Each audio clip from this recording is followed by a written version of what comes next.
is useful to get a graphical idea of it. So I'm just going to kind of walk you guys through this and then walk you through an example of Euler's method.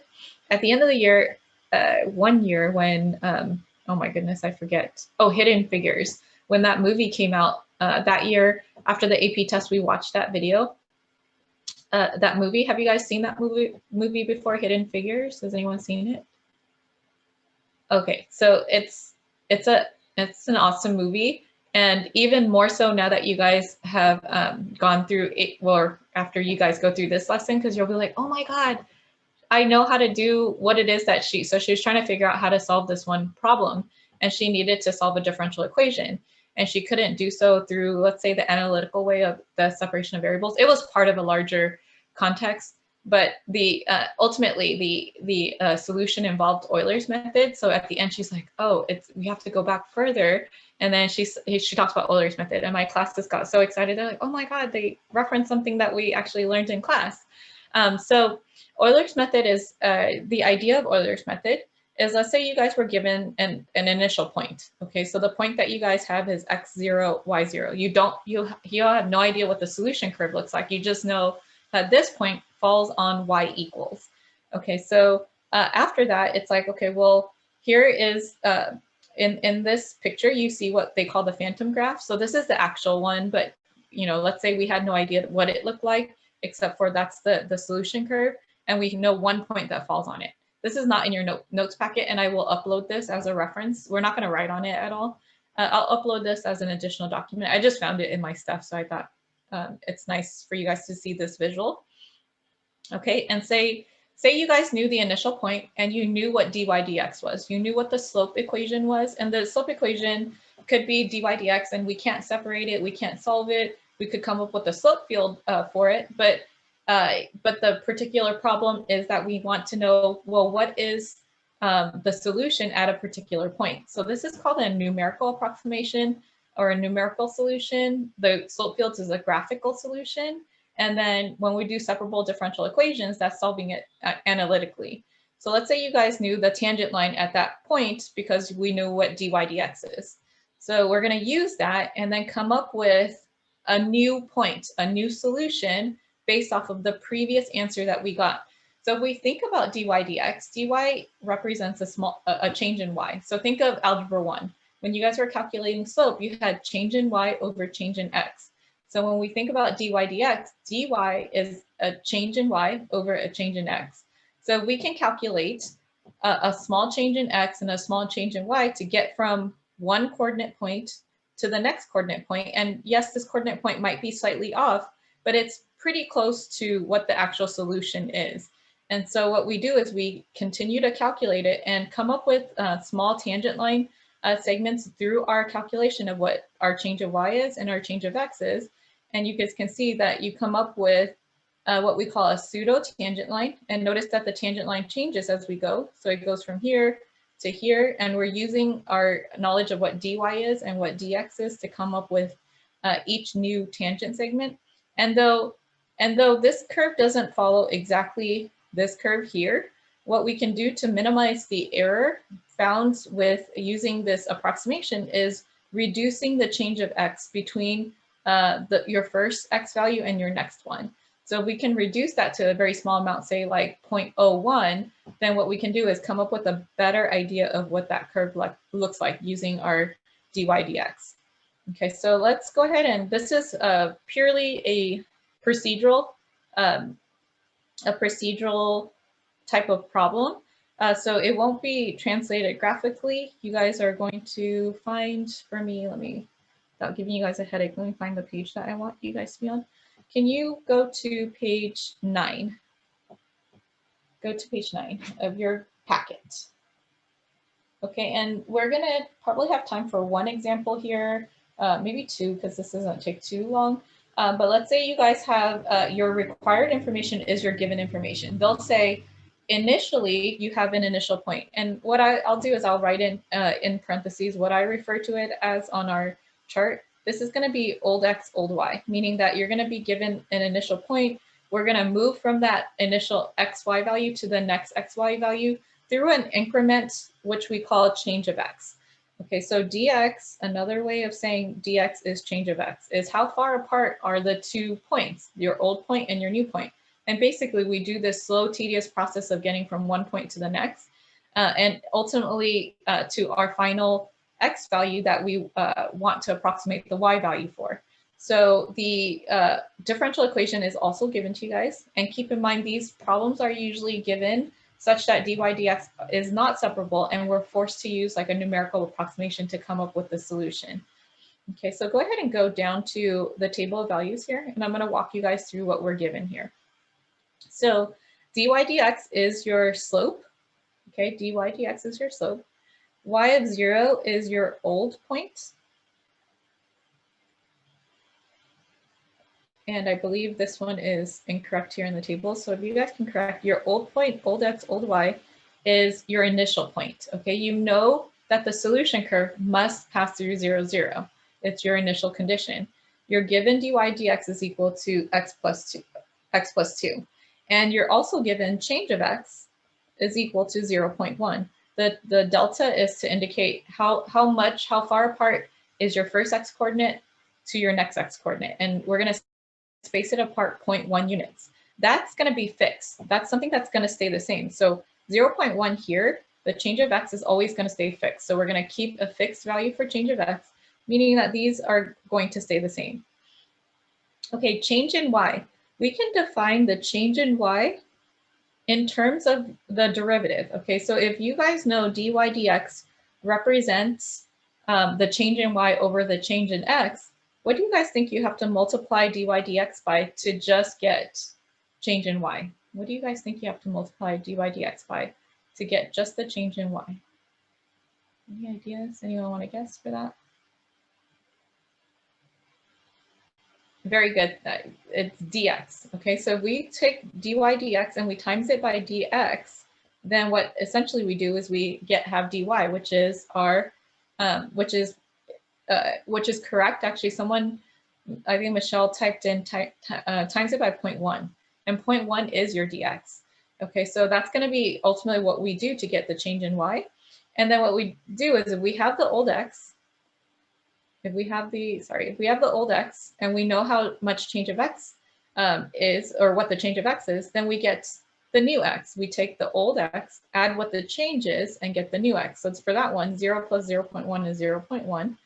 And then same methodology, if we know what the old y is and we know how much y changed, we're going to add the old y to the change in y and get the new y.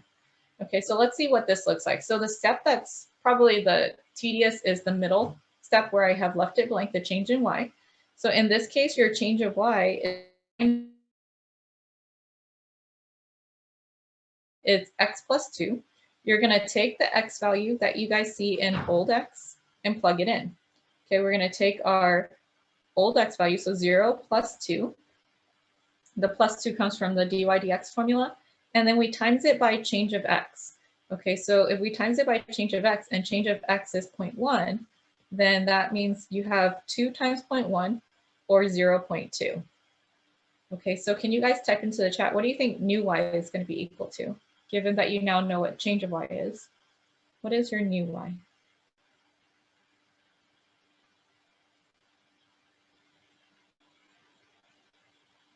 Okay, good. We took our old y and we added to how much y changed, and we get the new y to be 0.2.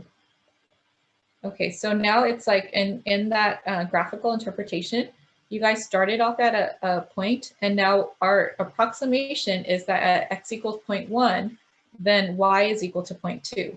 And what they want us to do is come up with a solution, and this one didn't say where they wanted us to stop, but let's assume that they wanted us to stop at 0.3. Like, what is the approximation? Actually, let's add that to the question. Oh, it just says find the first 3 approximations.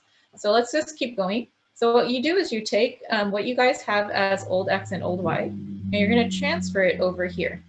Okay, so that becomes your new x, new y becomes your old x, old y, and you repeat the process again. So again, completely procedural. Change of x doesn't change, change of y. Can you guys calculate change of y now given that new coordinate point, and type it into the chat? What do you think you guys get for 0.1, 0.2.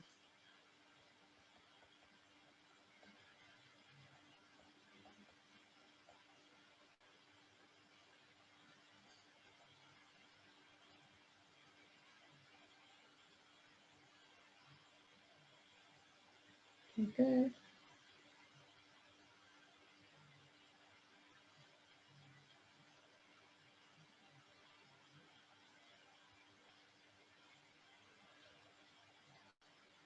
Okay, so if you guys take 0.1 and then plug it in for x and then add 2 to it, you're going to get 2.1 times 0.1, so 0.21. You take the old x and add it to the, old x and add it to change of x, and you guys get 0.2. Very good for those of you guys typing that in. And then 0.21, if you add that to 0.2, what's your new y equal to, you guys? What's your new y equal to?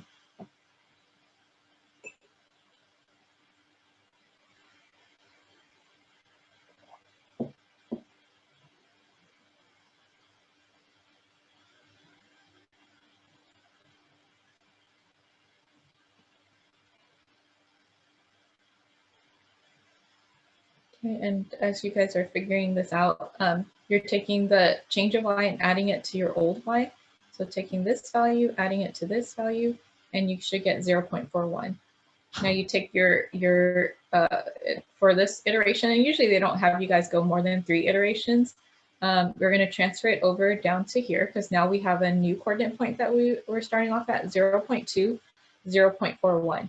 Can you guys go ahead and complete that and tell me what your final answer is? And I'll talk to you guys about what would be our final answer in this.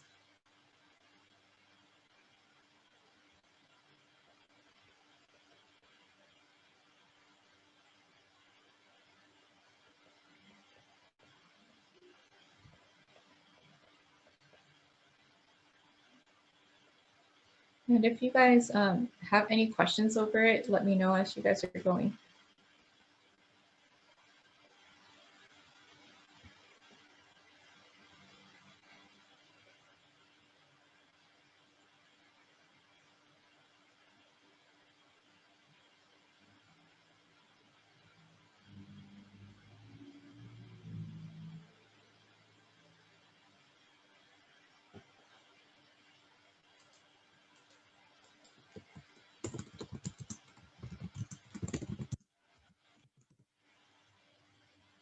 If I didn't comment back to you guys, good. If you typed it in, that is correct.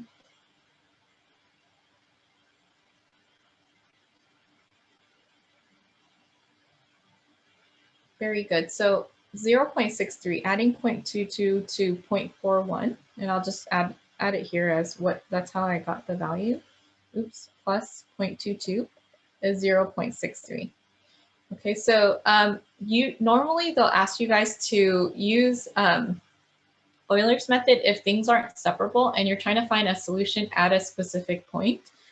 So in the next problem, I'm going to just start off with this one and then we'll finish it off at the end of, at the beginning of next week, is find the first three approximations of y1, y2, y3 using Euler's method for the initial value. Notice that this is something that if you were to try to separate, you couldn't separate that. And so we're coming up with an approximation of what the y value is after 3 iterations here. So old x, old y.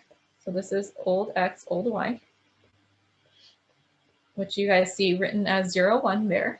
Okay, and then for the starting x value, that was already given to us as 0. And then change of x is 0.1. So those values have to be given to you. So let's go ahead and write out 0.1 here. And this is going to stay fixed. Change of y, again, is dy dx times change of x. So in this case, what we're going to do is for our change of y here, we're going to use this new differential equation, 2x plus 1. So you're going to have 2 times 0 and then plus 1 and then times it by 0.1. So we get 1 times 0.1, so 0.1. And then we take our old x, add it to our change of x, we get 0.1. We take our old y, add it to our change in y, and we get 1.1. Can you guys complete the next iteration and type into the chat what you guys get for your answer for that? complete the next iteration for that.